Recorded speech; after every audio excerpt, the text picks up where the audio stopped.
Hi everyone, today I would love to talk about negative practice. I have been using this strategy so much lately in my voice therapy sessions and with my singing students as a way to help them differentiate old patterns of voicing from new patterns of voicing. So this strategy is to actually have them practice on purpose the old way of doing things so that we can help them figure out what the new way is.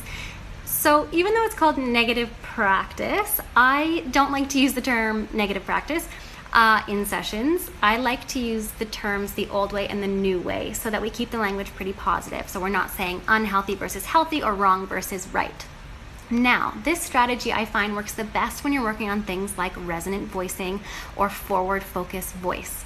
So the goal of those techniques is to reduce laryngeal tension and to place your sound elsewhere in your body. So what I would direct the voice user to do is to hum gently on an M, trying to feel tiny vibrations in their lips and teeth and upper lip area here. So something like this.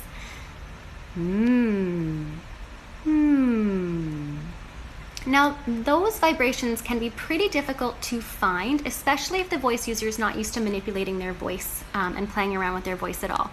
So this is where the negative practice comes in.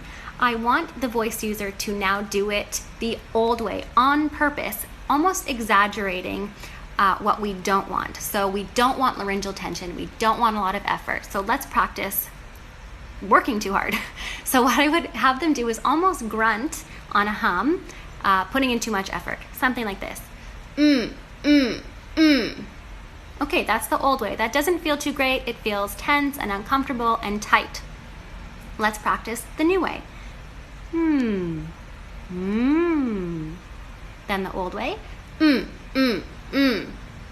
the new way.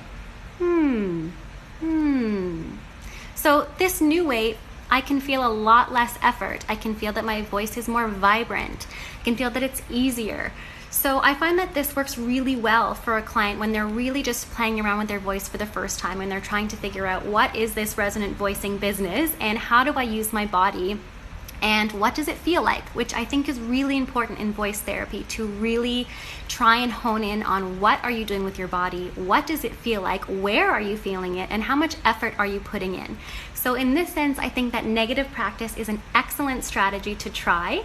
So I wish everybody a great time practicing negative practice for positive results. Let me know how it goes.